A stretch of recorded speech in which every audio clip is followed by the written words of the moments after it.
in the local radio show, and he was several different characters. And did you know that he was the different characters? Like when he called in, did people know? Like pick up on? Okay, he's Larry the Cable Guy today. Oh, that's a good question. I don't know. His real name is Dan or something. Mankind or whoever, what that wrestler had all those Cactus Jack. How does this mic sound? I think you sound good, bro. Do you? Yeah, you sound I don't like it. You look good. Maybe my ears are. Thanks, man. You're looking slimmer. Slimmer? Are you down? Are you down weight? No, I'm right there. Still about the same? It's been a couple of days since I weighed myself, yeah, but I think 178. Okay. Yeah, so that's right there in the... There we go. Is that better? Yeah. Sounds a little bit better. Oh, yeah, that sounds... Hold up. Yeah, that's better. Twist that bottle to where the label's pointing that way where people can see. Oh, there we go. A little bit more. The yellow hammer. There you go. Right there. Yep. Yeah, I like that. That's perfect. Mm-hmm. Ooh, I do like that. I like the way that sounds. That is better. Yeah, lock those settings in. I feel like I'm getting too Mr. close Producer, to it, though. man. It's picking up better today, maybe. Mm-hmm. My voice shines. I know nothing about the mic tech. The mic tech. The technicalities. And I might be a little, not under the weather necessarily, just worn down. That's what it is. It's been a tough few weeks. And that's when you're more susceptible. Yeah. To any little things. Any little thing. Maybe a night or two of some good night's sleep, and you'll be back to. 100%. Oh, that'd be nice. That'd be wonderful. Yeah, night or two of some good night's sleep. Madeline is going through a phase. She's been sick too. So she wakes up and then she's up for 3 hours. It's 1 a.m. I just laid down at 11. I'm trying to work late in the shop, getting ready for the shows I got coming up. What you got coming up? Christmas Village in Birmingham in 2 weeks. That's a big show. Yeah, that'll be a big show. Okay. Right after that's Homestead Hollow Christmas show. There we go. Ooh. Then I got 2 more weeks, and it's NECA Christmas show, and the week after How many times they do NECA a year? 3. It seems like you always at 3 NECA. times, yeah. Okay. 3 times. Then the week after NECA is the one in Franklin, Tennessee. Okay. And in the meantime there I've got... Franklin, is that the Pittsburgh one? No. What's the Franklin one? What is it? Dickens of a Christmas? Dickens of a Christmas. Yeah. That's supposed to be a good money show. Okay. Which I need it. Shit. I need a big one, which means I got to have the inventory ready for it, Don't we all, Shane? So, yeah. Between that and chasing a 2-year-old. Well, here we go. We about to have a shared narrative. It's and that's a good point. The shared narrative of Shane and Q. It's what we do. We're old dads. Old dads. Have you seen that movie, Old Dads, with Bill Burr? I haven't either, but I want to. We should get together and watch that movie together. Old Dads with Bill Burr. Yeah. What, like just me and you, or like a family? I don't know. Whatever. That'd be kind of weird. I wouldn't invite you on a date, man. So, like, say we go Q, to. let's go to the movies. So when you go to the movies with your homeboy, do y'all sit next to each other? Do you put a seat? I never between go to the movies with them. If you ever go to the movies with a guy, I've never gone to the movies with another. I've gone to the movies with a group of people. But like me and another dude, just a buddy or whatever. Yeah, I never did that. Like, do we sit next to each other? In the last 10 skip a years, seat? I could easily count on one hand the number of movies I've gone to in the last 10 years. Easily. In the last 3, I could definitely count on one hand. The last movie I saw in the theater was a good movie at the theater. But it's got to be a good movie, man. And there's so much of this now that I got no interest in cartoons, animated. I'm not trying to talk bad, whatever. It just ain't my thing. I don't want to see anything animated. I don't care anything about superhero movies. I'm a grown ass man. I don't understand the Avengers, the Superman. Look, if that's your thing, good on you. Grown ass man. But I'm not fixed to go and watch the Incredible Hulk as a 54-year-old. It just doesn't make. I don't get it. So, X-Men, all that kind of stuff. I'm a man, and I'm busy, man. I've got way more things. I'm a man. Shane's a man, y'all. It might have been Howlin' Wolf. I think that's Howlin' Wolf. A lot of it too is that. All right, between spell M, hanging out with Madeline. M. I'm a man. This is a man's world. That's one of my favorite songs. Which one? Man's World. Man's World by James Brown. James Brown. Yeah. Shout out definitely James Brown. A top 3 song for me. Really? Top 3. A top 3 song. Definitely in my top 3. I'm talking songs, not artists. Right. Songs. You know, songs. That's probably one of my top. That's up there, maybe. That's a good ass song. It is a good song.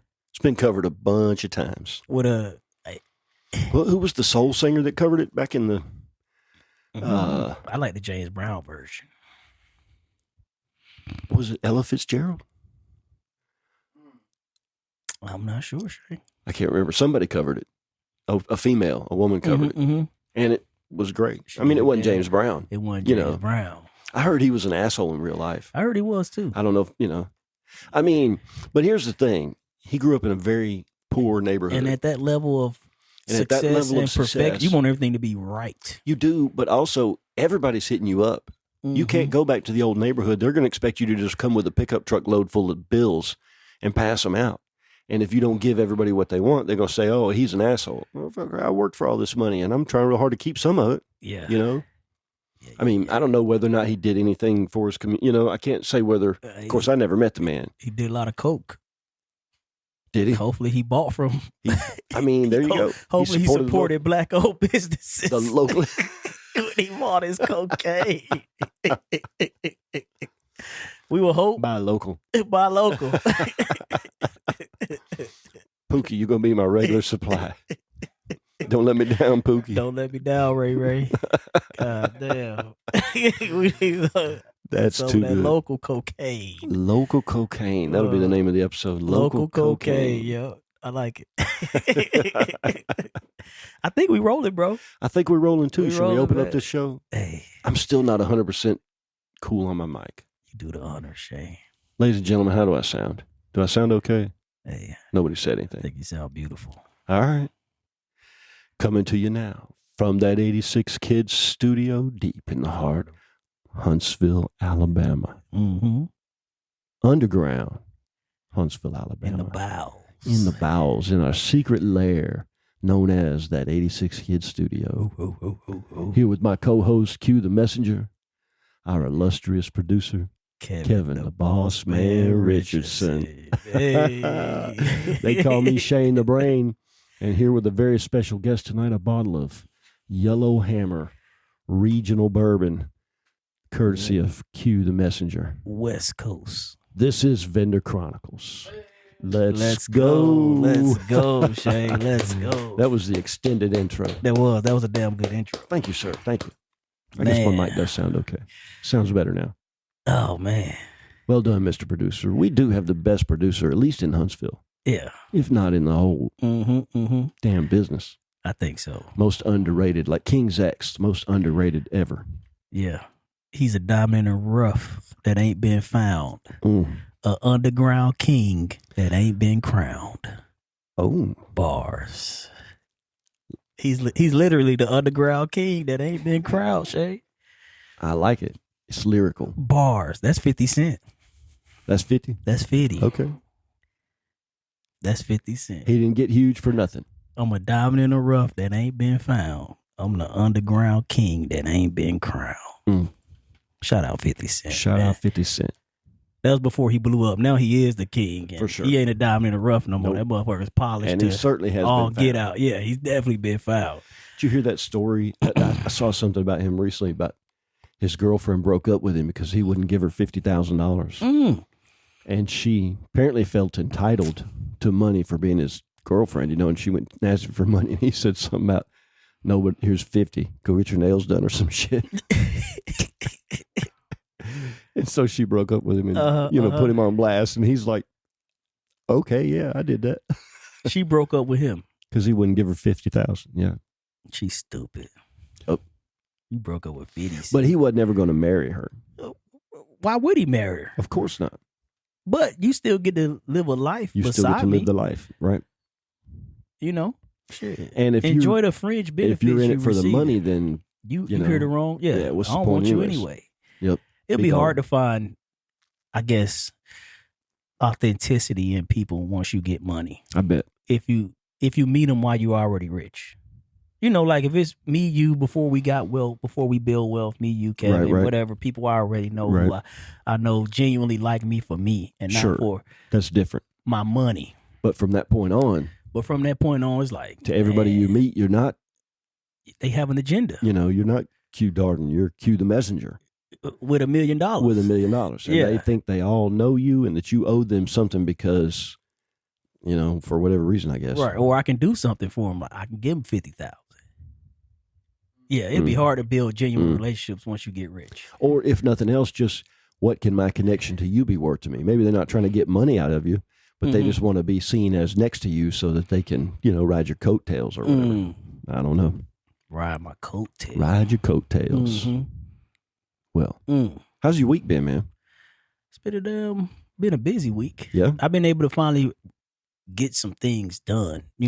Put some bows on certain little projects I got going on around the house because my wife's mother came in town. My mother-in-law came in town. So she's been watching the boys for me while I'm, wrapping up things that need to get done. Nice. Okay. It's hard to get anything done with kids. Oh, man.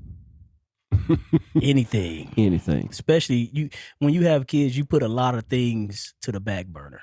That's true. I don't want to say unimportant things, but those behind the scenes, you reprioritize. Like the things are really a priority, but they're not going to stop business from going forward. They're not going to stop us from moving forward. You know, so once she got here, now I can finally start to wrap some of those things up. Sometimes that's the best kind of rest. Yeah. Sometimes resting isn't, sitting on the couch or whatever. Sometimes it is.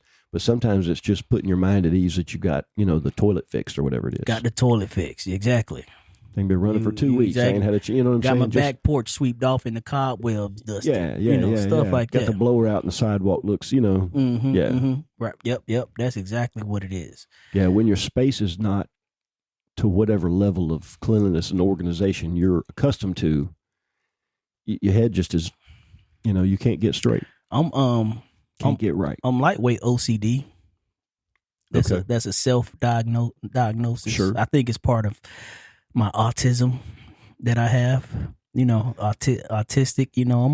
I'm a strange person. I would agree with the last. But having kids have helped me with OCD, perfection. Sure. And I'm calling my autism, but it's just me. You get what I'm saying? I like things in order. I like things lined up. I like things neat.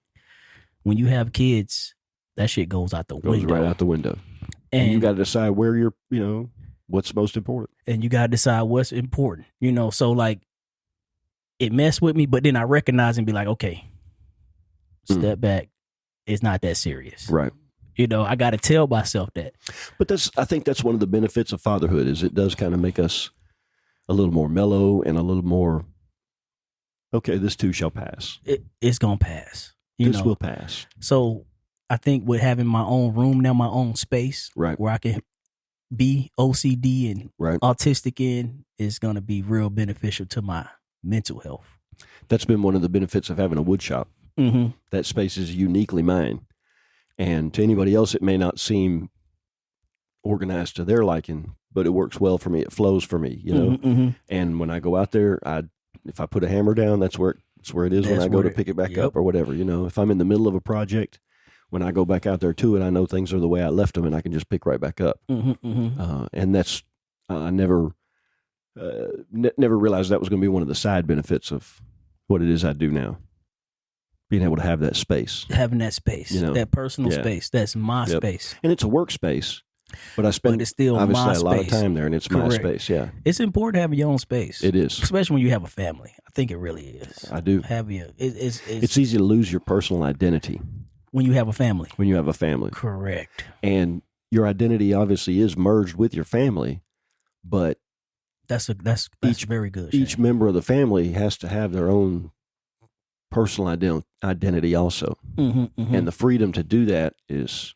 I think about that as I raise the kids, or as I raise Madeline. What am I going to do to encourage whatever it is that she shows an interest in? Do you want to, whatever, you want to sew, you want to work on cars, you want to have a garden in the backyard, you want to build a clubhouse, what is it that you're interested in?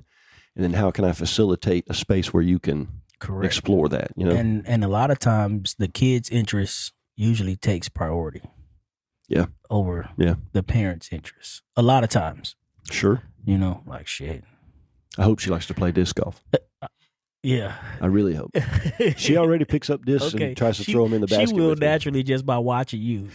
I think she'll naturally. And if when I take her with me, I can make it fun rather than a chore. You know, I'm not trying to get her on the pro tour. You know, I just like for her to come out and throw around with me. You know, correct. Yeah. So we'll see. But I throw a lot of frisbees in the backyard with her around and what have. She sees a lot of it, so you know. I know with be fun to have a little disc golf buddy.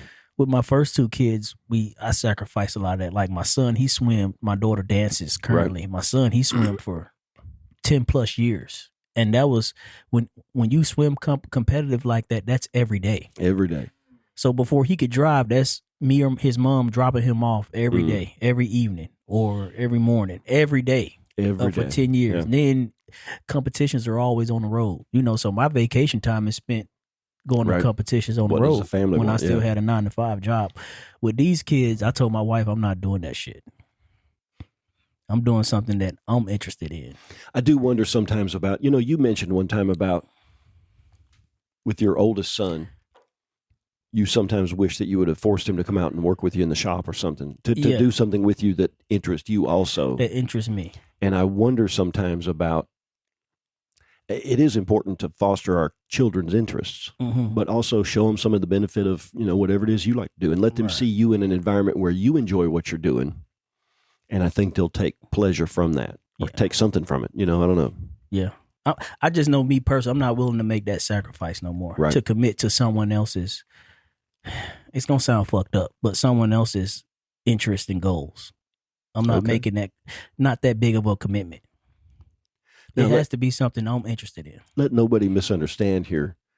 Q is a devoted father that spends a ton of time with his children. Yes. And you know what I'm saying? This is not about neglecting his children's wants or needs, okay? I know these children very well. They are, trust me, they are very well taken care of. They are very well taken care of. I wasn't finna say spoiled. Them motherfuckers spoiled, Shane. You know, I'm saying it. Maybe the little ones. They are. But I know Leilani now, she's what, 13? 13. She may have been, quote unquote, spoiled, if you want to say. Oh, she still is. But she is also very well-mannered, well-spoken. Yep. She knows how to handle herself in public. You know, she's probably been treated like Daddy's little princess in private, but Daddy also gave her some instructions on how to act right. Correct. You know, she got some act right from home. And so, you know, take what Q, the messenger, the fictional character here, says with just a grain of salt. Take it with a grain of salt. I've been knowing the man long enough to know.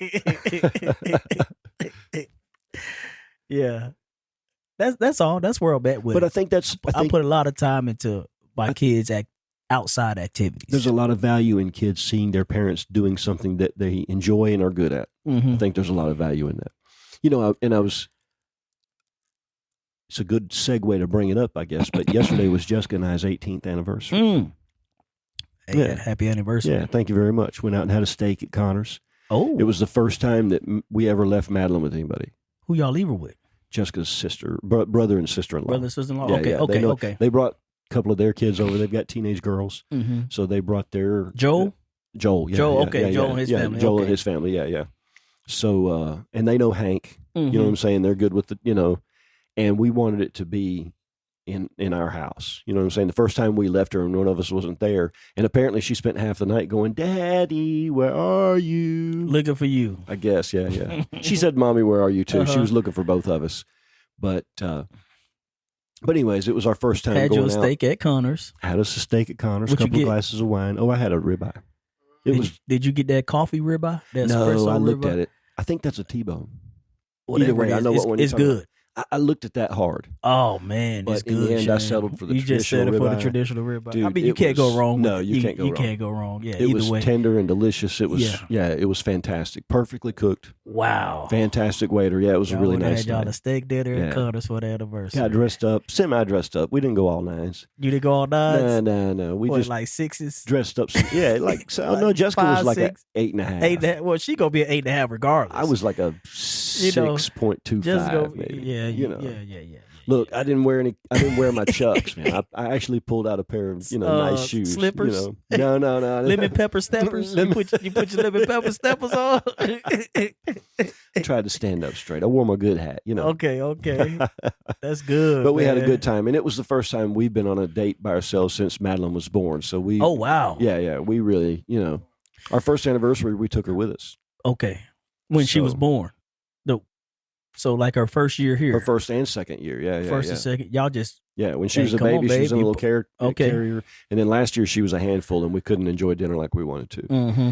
And so. And now she really getting to the age where she want to be standing on the table. I'm sure if you would have took her there, shit. And that's not fair to take a kid that age to a nice restaurant. Mm-hmm, everybody's trying to have a good time, make a business deal, whatever it is, Yeah. So, but we had a great time. It makes me, we're going to do it more often. Wow. Yep. We broke the ice, as it were. That's amazing. Yeah, get ready for me to give you a call. Be like, hey, Q, can you guys keep Madeline for the evening? Hey, I'm going to take my lady out. Over, shit. Yep. Break her or whatever. She'll have a good time. What's one more? What's one more? What's one more, Shane? I mean, you won't even notice. You won't even notice. Wasn't there a white girl around here somewhere? Where'd she go? I'm sure I saw one. What's one That's more? Hilarious. Shit. We run daycare around our house. It's crazy having kids, man. Man, so I've been telling you, I've been burning the midnight oil lately. It's been some. I'm tired, bro. You're tired. I'm tired. I really need a good night's sleep. He said he hot and he tired, boss. Tell that Jukaboo, the state of Mississippi. Shout out Eddie Murphy. Shout out Eddie Murphy, man. So check this out, man. A few nights ago, Hank got out.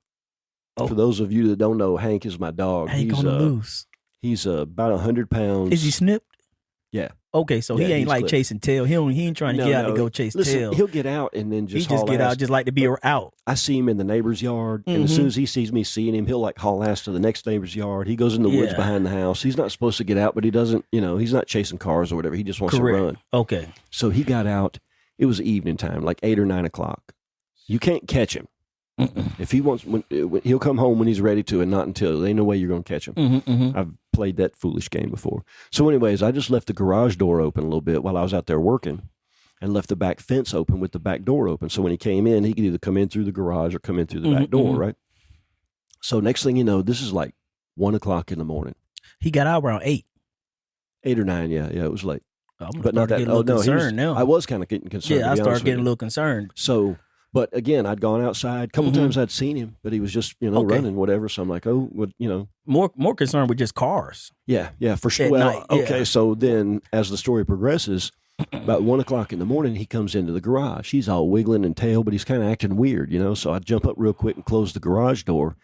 And I go in the house to close the sliding door to the back so he can't get out. And there's a trail of blood coming in the sliding glass door going in towards the living room. This is that thick, dark red blood. This is not, like a scratch. This is blood.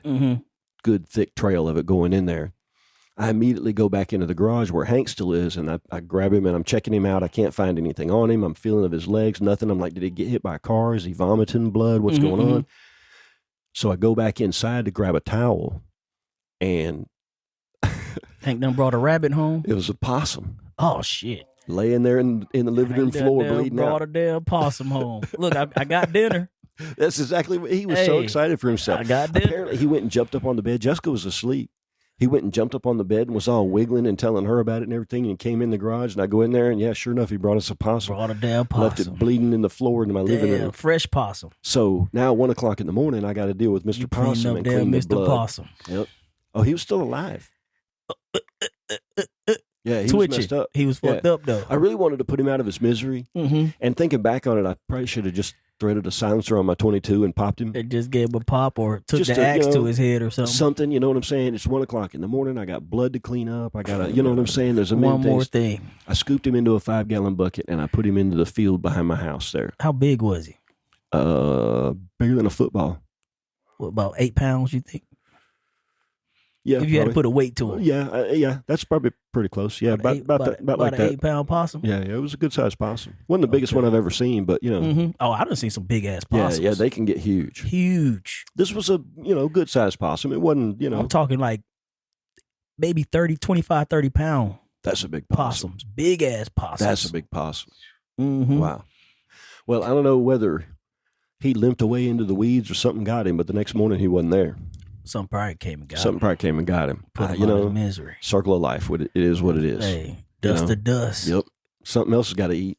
Ashes to ashes, dust to dust. Shame. We feel bad about the prey, but the predator has to eat too. Right. It's like that's the circle of life. You ever seen when they take predators out of environments? What it does to the environment? It pretty much destroys the whole environment because the some animals that don't have a natural predator keeps them in check. Mm-hmm. If not, they fucking start to multiply and it just destroys. It's the same thing with deer hunters. You know, people say, "Oh, you're out there killing Bambi." Okay, but if somebody wasn't out there killing the deers, they would overrun the population in a lot of places because their natural predators have dwindled. The bobcats, cars again. You know, or the deer. You know, not for nothing. When you kill a deer, okay, true enough, that's going to be traumatic for the deer. Mm-hmm. How was that deer going to die? It wasn't going to be in a bed in a hospice somewhere with morphine with its little deer family hanging around it going, drift away. That motherfucker gonna get a lame leg and get eaten. Starve to death. Or it's going to freeze to death in the wintertime. But however it dies is going to be way worse than that bullet. Mm-hmm. So a lot of ways to look at it. If my family is hungry, I'm going to look at it one way. Correct. What if we went back to life like that, deer hunting and all that? I think a lot more people be vegetarian if you really saw where your food came from. Maybe, but they weren't back then. So, back then they did it themselves. Mm-hmm. I've told the story about my granny grabbing up a chicken, and then laying it down and chopping its head off. That's wild. Boop. Goes to it. So that head come, you spit that head right off. I think that motherfucker hop back up and start running around with no head on. I think people get very desensitized to it. You will. You gotta have protein. Especially if your stomach touching your back. Yep. Shit, you'd be surprised what you'll eat and do. Eat it raw. Your stomach touching your butt, your bag. Yep. Man. That having been said, I don't enjoy hunting. I hunted when I was a kid. I went out once. Went turkey hunting with a guy I worked with. I froze my ass off. We talked about sitting next to a guy in the movie theater. I got close to that man that day in that fucking tree stand. He had about 100 pounds on me, big old dude. You in a tree stand? Tree stand. It was bow season with turkeys. It was cold as fuck. Did you shoot a bow? We had a bow. Okay. We did. I own a crossbow. Okay. I own a crossbow. I shot a bow when I was a teenager. A compound bow. I got a compound bow. But I don't have a bow anymore. But when I was young, I shot a bow a lot. I need to start using it more often. I've thought about getting another bow. I just don't. I got enough stuff going on. I can shoot that in the backyard easily. In my neighborhood. But I got close to that man that morning. It was cold as fuck in that tree. You sit in a tree stand for about 4 hours when it's, let's say, 25 degrees with a breeze. And you got to sit still. It's cold as hell. And be quiet. You hear them damn turkeys going through the trees. I never turkey hunted, but I've deer hunted from a stand. I was like, I ain't know turkeys could fly. That's what I realized turkeys flew. Oh, yeah. They don't fly like a normal bird fly, but they can hop tree to tree. Yeah, they can motherfuckers get up in the trees and bloop, bloop, bloop. Yep. See the branch rattle? Yeah. I saw a big flock of turkeys somewhere recently. I can't remember where it was now. We got a big flock over in Harvest. Yeah. It's always in the same yard. Okay. Of one of them people with them big yards. You be like, they ugly as hell. Yeah, they are. You're like, damn, they're super ugly. They ugly as bird. Yeah. The females. Wasn't it Ben Franklin that wanted the turkey to be our national bird? Probably so. I'm glad they went with the old bald eagle. Yeah, me too. But the bald eagle is a scavenger. Mm-hmm. They eat something that's already dead and clean up the rotten shit off the side of the highway. You need that. Yeah, that's true. The cockroaches of the world. Yep. You ever seen the eagles catch a fish out of the water? Yeah, that shit's amazing. It's amazing that they get back up and fly away.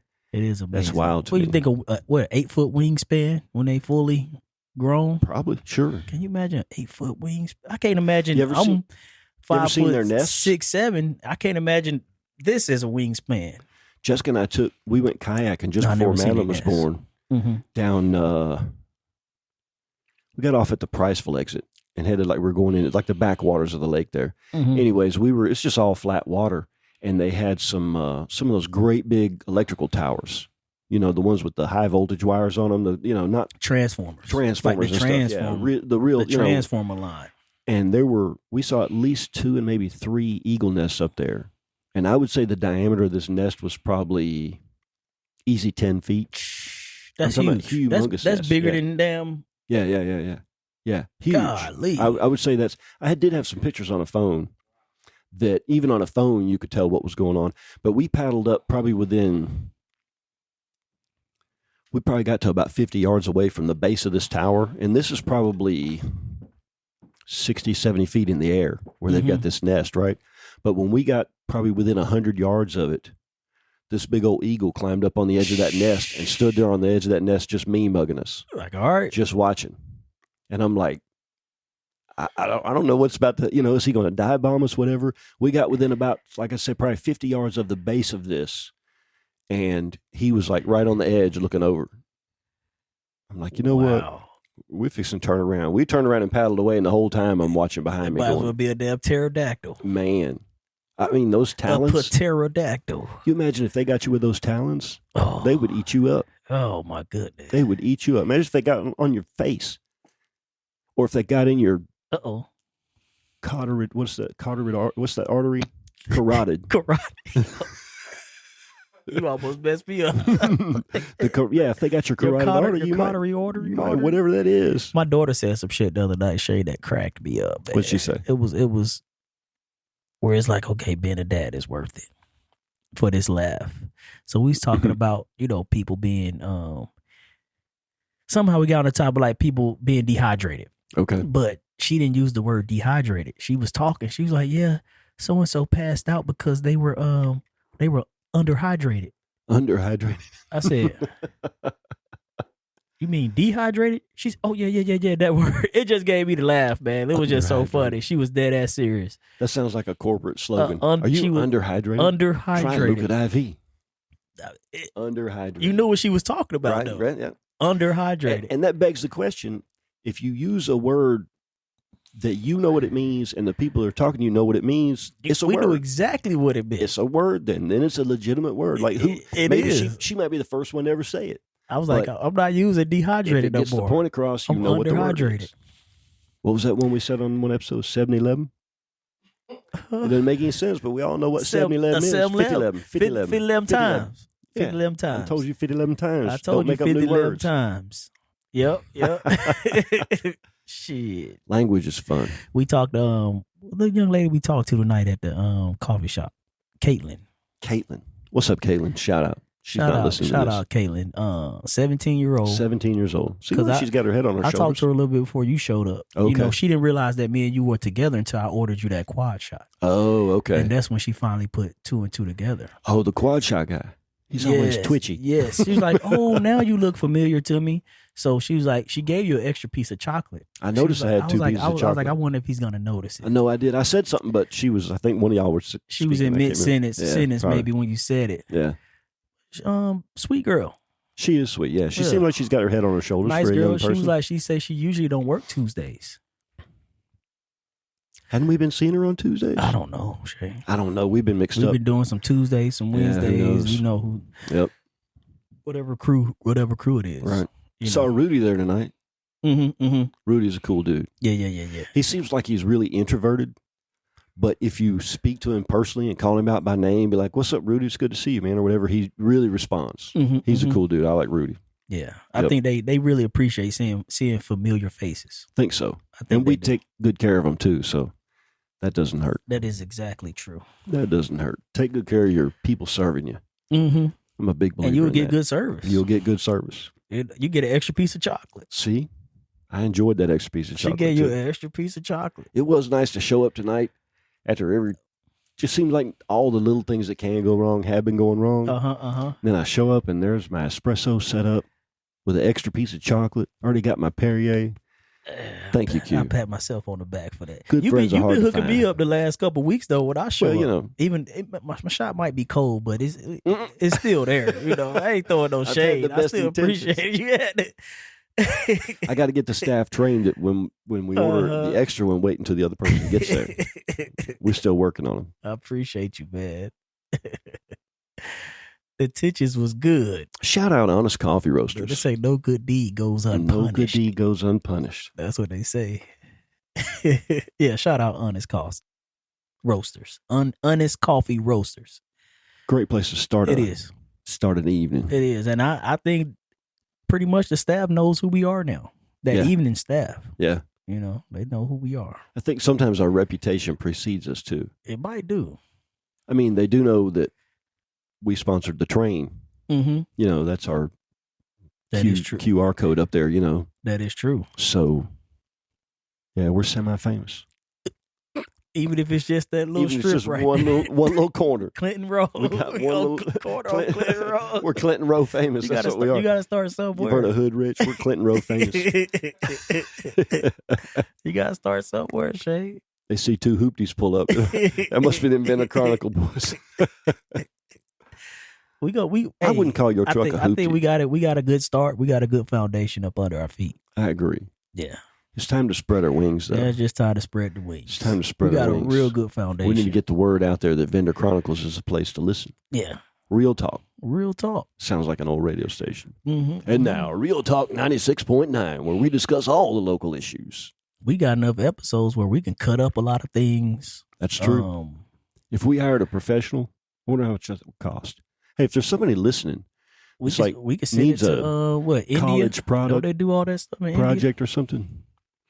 Wants to cut up a bunch of clips. Cut up some clips. Make a social media plan. Yep. Post for us. Next thing you know, we'll be for real famous. Start getting a little traction. Go viral. It still feels like therapy, though. It does. It really still feels like therapy. Therapeutic. It's fun how it's evolved. Gotta go see my therapist tonight. Gotta go see my therapist. get something off my chest. I need words of wisdom on a regular basis. Thank you very much. I don't know where you gonna get those. Wow. I'm fresh out, man. Man, it's starting to get chilly outside. It is. I'm not a cold weather person. Surprising. I was like, man, it's starting to get chilly. I got jeans and when it happens, on. it just kind of takes that dive, you know. Yep. They like, damn. It's 49 degrees outside. That cold front came through after that rain that we got Sunday night. Yep. Mm-hmm. Yep. Starting I think it's going to be chilly. Oh man, winter's right around us. Winter's coming. We're stocking up on propane. What they said? What they did? Game of Thrones. That was the whole premise of the show. Winter's coming. Winter is coming. Winter's coming. I didn't see Game of Thrones. Yep. Winter's coming. Jessica watched it. We got to prepare for winter. Winter's coming. Winter's coming. Winter's so coming. The whole thing, winter was always coming? Winter's coming. But when winter came the frost giants or the army of the dead, basically. Okay. I can't even think of the name of them, but they came with the winter storm. Okay. Yeah, winter's coming. Hey, it was a good show. I watched it. It's long. Yeah. It's long. It's long. It is long, but it was good. I liked it. I'll watch it again. Nefarious content in there. Oh yeah, it was some diabolical. What was it? I came through one time and some dude was strung up by his arms like crucifixion style, and I think they had his son, and the deal was his son had to whip him like with a bullwhip, like a full on. I can't remember if he didn't do it. I can't remember the whole deal, but anyways, the son just beat the hide right off him. I'm like, how are you watching this? Winter's coming, Shay. I don't get it. I don't get it either. But I know winter's coming. Winter's coming. Winter's coming. Getting ready to hunker down. Winter's coming. Do you like winter? You're a cold weather person? I'm not a cold weather person. It's hard to be a cold weather person living in Alabama. It is. Hey, I heard from the other day. Remember Annika? Mm-hmm. Our friend Annika? Yeah, I heard from her. I think Lindsay went up there and visited her. Oh, wow. I think they took a picture together on Lake Michigan or whatever. But okay. Yeah, I just reached out and sent her a text message, say, hey, love from Alabama or whatever. She's not far from Lake Michigan. No, she's in the upper peninsula of Michigan. Yeah. It's cold as balls up there already. Cold as balls. Yeah, they're getting ready to have their first snow if they haven't already. It was the 7 Great Lakes we got going on up there? Is it 7 or 5? Michigan, Erie, Superior, Huron, and Ontario. 5. Yeah, 5 Great Lakes. Okay. Yeah, 5 but she's right there on the shores of Lake Michigan. It's beautiful, but it's cold. It's cold. Even in the summertime. It's still, 75? Probably, yeah. With a breeze? Yeah, it might get in the 80s a few times. Yeah, but not, And at nighttime, it's always going to be chilly. 60, 50, whatever. Yeah. Chilly to me, not to them. Mm-hmm. They love it. They're sitting outside in shorts and a T-shirt. You do adapt. You do. I mean, we lived in Missouri for all those years. Right. We'll say it's been 30s, 20s for months. Right. You get a 45-degree day, you out there in a T-shirt. Yep. It's nothing. Like, it feels good outside. I lived up north. It's amazing how your body acclimates, basically. They say your blood gets thicker when the weather's cold. That's probably what it is. Like motor oil. But if you give me a 45 a day now, I'd be freezing my ass off if I was out there in a t-shirt. Don't want anything to do with it. Don't nothing to do with it. You know. I'm fine with it being hot. Mm-hmm. I don't mind the heat at all, but I can't stand the cold. Correct. But correct, Shane. I'm gonna be out there in it. But I think where I was going with our young lady at the coffee shop, Caitlin, we done digressed from where I was going with it. She talked about how she wanted to get in pediatrics or pediatric oncology. So basically, kids on their last kids with cancer with their cancer on their last leg. Maybe on their last leg. I know they can. I think some cancers can be reversed. I don't know. It can. But she told us a pretty sad personal story from her own life that's kind of motivated her to want to go into that thing. Correct. That would take a special person. I think it will, Shane. I don't know. Not everybody's going to have the fortitude to be able to. I definitely won't. The worstest things I've witnessed in life personally is kids dying. Is my personal thing. Like I lost a mom, I done lost grandparents, I done lost friends. Right. And those tough. Of course. But when you see a kid go, that's the worst. Oh man. Yeah, that's the I'm worst. talking about it really hunts my psyche. I've never been involved in that. Oh man, I didn't even tell you this story. I done witnessed kids' death twice in my life. I do know there was an incident in a pond out in my neighborhood. Yeah, you told us that story. I did. I told that story. I don't know if you told it on the podcast. Tell it. So basically, we did Mid City that day. Right. I come home. I go across the street to Nick. You know my neighbor Nick. Mm-hmm. We hanging out in the backyard, shooting the breeze, talking. Right. This dude come running up. Have y'all seen a little kid back here? His name is Carson. He has a yellow shirt on. We can't find him. We like, no, we haven't seen this little kid. We've been sitting back here about 30 minutes now. Haven't seen him at all. So now our interest is peaked. We got to find this kid. Right. So next thing you know, we got our kids, everybody in the neighborhood that the word's out. We looking for Carson. So everybody's walking up and down the street. Carson. I got a pond directly behind my house. Right. And then behind that pond is another pond. Okay. So it's two ponds. The first one is on your property. The first one is my pond, basically. The second one property is not. Go all the way back. The second one's not. Right. And that's where the kid drowned. In the second pond that's behind. How old was the kid? He was 5 years old. Carson. I'll never forget this kid's name. So I never forget what the kid had on when they finally pulled him out of the pond. So about an hour go by, the sun setting. Were you there when they pulled him out? I was there right after they pulled him out. They come running to the front of the house to the ambulance to try to revive him. Right. So he's like, man, it's getting dark. I'm like, worst case scenario, he's out in the woods somewhere. He might have to stay the night in the woods. Hopefully we find him tomorrow. Right. That's what I'm thinking, worst case. Right. What time of the year was it? It was during Mid-City. It was still hot outside. Okay. We in T-shirts, flip-flops, whatever. Okay. Walking around neighborhood yelling for this kid. So he wouldn't have froze or nothing. Worst case, he would have just had to spend the night lost in the woods somewhere. Correct. Man, we pretty much losing hope. Like we're not finding him tonight. Or if we do, it's gonna be a miracle because the sun's at the tip of the trees going down. You know. And so we walk around back to where the kid lived, back in the cul-de-sac. And as soon as we get around there, that's where everybody's kind of starting to get together, gather. The ambulance is there, the police is there, the sheriff's, fire department, everybody. Everybody. So we standing there about 5 minutes. Next thing you know, we found him. He was right behind the house, under the water. They got like a little bridge on their pond. Okay. They found him kind of up under that bridge. So they bring him out to the front because it's still dark back there. So they bring him out to the front to the light. He had a yellow shirt on, had little braids in his hair, little kid. As soon as I seen him, I was like, if he's been under that water for over an hour since we've been looking for him, it's over. Yeah, you can't survive that. You can't survive it. So they tried to resuscitate him. Yeah. Then what really etched in my brain is when the mom seen him and just her cry out. Oh, I can only imagine. Did you know the family? No. Okay. I done met I met the husband once. Okay. Because I cut the grass because my property pretty much butts up to his property. Okay. All the way in my back 40 butts up to his. So the pond that they found him in was his family's property. Was not my property. Right. It was his own family's property. Yeah. It wasn't the neighbor, No, it was it was the pond behind their house or their neighbor's house. I don't think it's not a pond because directly behind their house is my yard that's on the other side of my pond. Okay. You get what I'm saying? So it goes my backyard, pond, then my second backyard.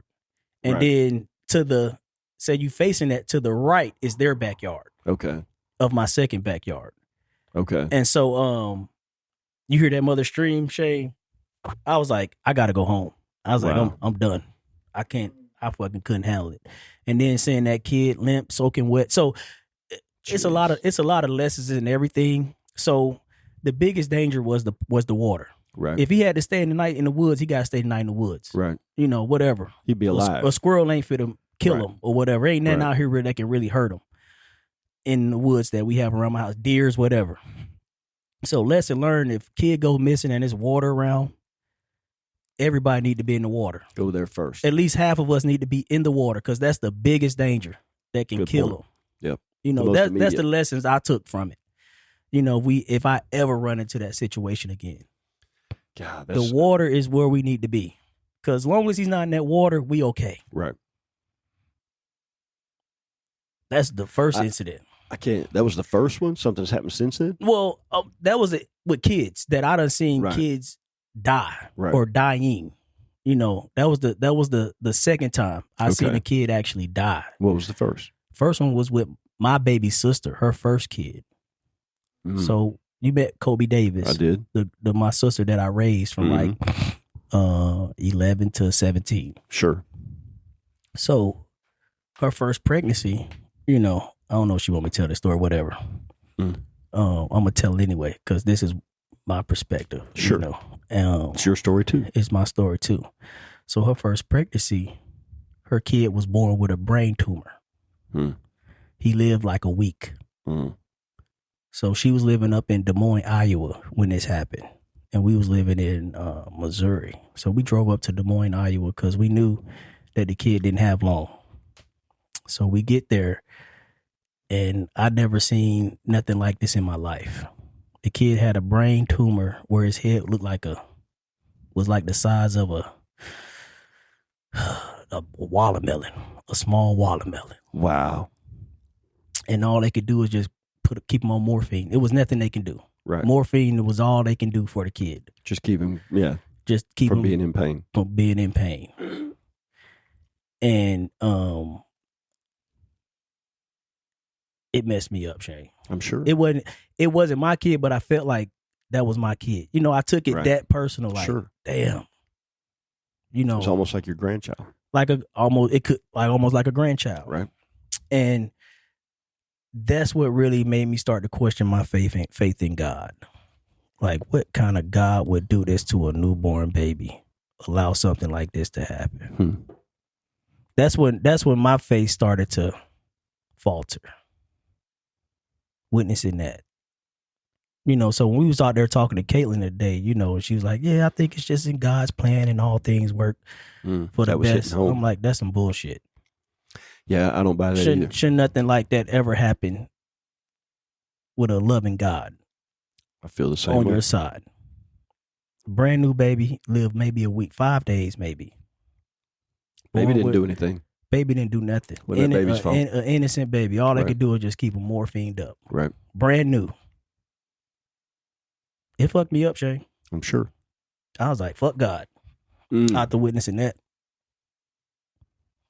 I don't understand how because I wouldn't do that. Right. And I'm not God. To a kid. Don't have the power. Don't even have the power. Yeah, it fucked me up. It still fucks me up. And it's been years. Yeah, I don't know I get over a lot of things, like my mom passing, and I got tears coming in my eyes now just thinking about it. It fucked me up. So I couldn't do that type of job. No, I couldn't do it. Yeah, I couldn't do it. It fucked me up. But I admire the people that can. Man, it fucked me up. That's strength. I can't even think what year this happened. Probably We moved here 2019, and that was probably 2 or 3 years before we moved here. So maybe 2017, 16, somewhere in there when this happened. So really not that long ago, less than 10 years. Yeah, less than 10 years. Wow. You know, that was like, man. Yeah. Messed me up, Shane. I'm still messed up to this day from it. Got PTSD from it. Yeah. Wow. Yeah. Wow. That's all you can say, Shane. How do you That's all you can say. And the thing is, when you're talking to somebody, you never know what they've been through. Mm-hmm. I guess we kind of always come back to that, but you don't know what somebody is dealing with or has dealt with in the past, and you may say something that resonates in a different way. Right. I don't know. But I don't understand how a loving God could allow something like that to happen. Yeah, I don't get that either. Unanswered questions to an innocent child. Oh, well, he wanted him there with him. What was his name? Damn. What was his name? I think Eli. Didn't mean to put you on the spot. I think Eli, Shane. Eli. Yeah. I was buddies with a guy one time that had twin boys that were born with. Did he get to learn his name, Shane? Never even got to hear it. Except on the little death tag or whatever. Right. Didn't even get a chance.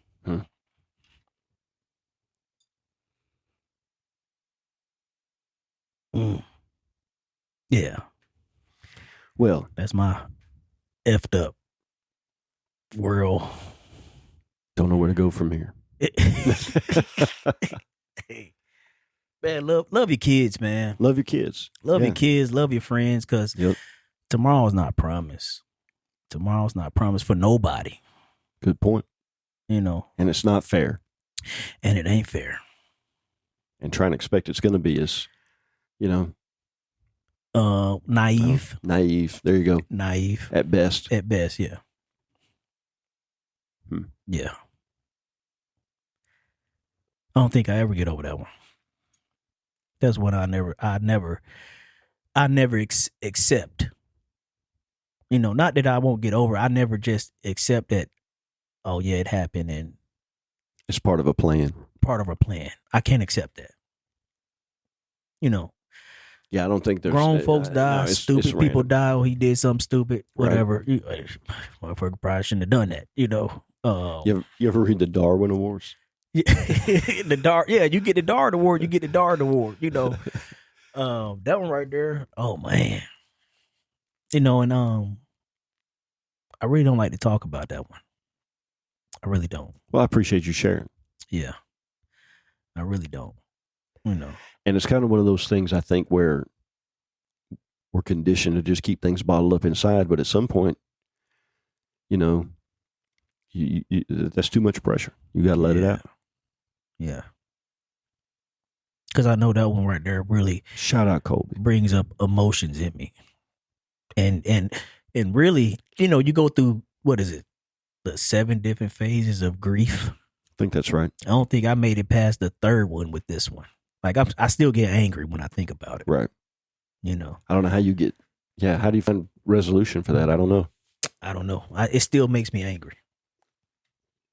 Angry at what or who, I don't know. But it just, fuck, that's messed up. It's messed up. Yeah. That one really makes me angry. When my mom was a tough one too. It took me about, I got over that one in about 3 years to where I could talk about it. And now I could probably get through that one without getting so emotional. Right. But with this one, I was like, I can't. Children are different. It is. It really is. And that was a newborn baby. Yep. Nothing neglectful of the parent, so I don't know, Shane. I do think it's all random. I don't know.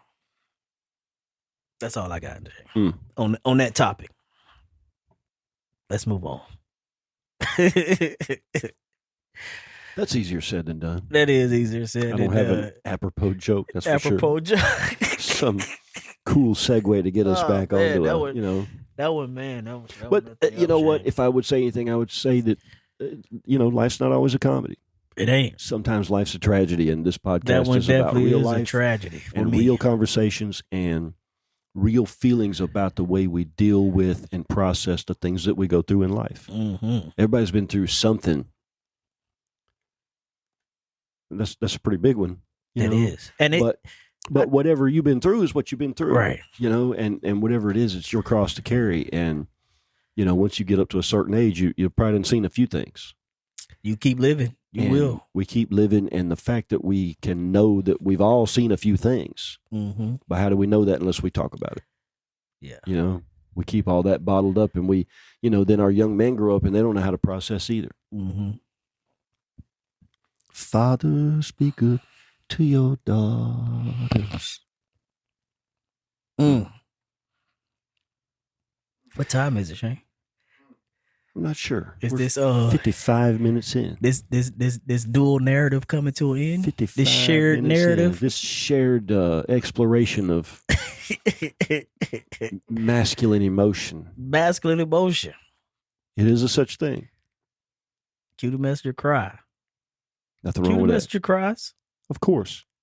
We all do. When it's appropriate. It's appropriate. This one it takes a lot. It does. It takes a lot. But this one, it still hunts me. I guess is a better word to say. It really does. And it's been almost 10 years. And this wasn't even my kid. So I can't imagine a kid. I can't imagine what my sister experienced. How it really affects her. Hits home too when you got little kids at home. Yeah. Hug your children. Man. Tuck them in bed. Hug your kids. Don't get mad when they... Appreciate healthy kids. Yeah. Man. Always be grateful. There you go. Always be grateful. Always be grateful. Healthy kids is a sign of wealth. I got 4 of them. Yep. That's a good point. Across the ages. 4 healthy kids. 4 healthy kids. What's the chances of that? 4 healthy kids. Yep. Yeah. Well, let's do this. I'll step on your line just a little bit. Okay. And I'm going to leave it with some words of wisdom. Ooh. Is that all right? Is that all right? That takes the pressure off of me. Now I got to come up with something. Because I just came up with that on the spot. You got to come up with something, Shane. It better be good, what do you think? I could do a poem. I could do lyrics, which is poetry to me. Yeah. Dealer's choice. Dealer's choice. Dealer's choice. I mean, obviously, you've got me thinking about not only my own young daughter, but also my grown 2 children. And I don't talk about them as much on this podcast, but I got a son and a daughter that are both grown. And I took a lot of things for granted when they were growing up. Took a lot of things for granted. And when you come around full circle to a story about a child that never had an opportunity to even know their own name, and I think about the father that I was when my older 2 were younger, and when they were coming up, and I was consumed with a whole lot of other things that weren't really all that important. So, I don't know. I don't have anything really profound, but hug your kids. Don't be mad when they wake up in the middle of the night. That's really hard. That's really hard, especially if you got to get up and go to work in the morning. My favorite musical band in the world is called King's X. It's a 3-man trio. I've seen them live at least a dozen times. Right. Got their poster on my wall at the house. But they sing a song called Over My Head. It's a story about the lead singer who was somewhat neglected when he was a kid. And he's got a monologue in the middle of it. And he says, if you have kids, if you plan on having kids, know this. Make sure that your kids know that you love them more than anything else in the world. Because if you don't, when they grow up, they're going to grow up fucked up. Wow. Make sure that your kids know that you love them more than anything else in the world, with no conditions, no matter what you look like, no matter what you do, no matter what kind of rock and roll you listen to, if you wear tattoos. Love your kids above everything else. Facts. This has been the Chronicles. Peace. Wow, shit. That was deep.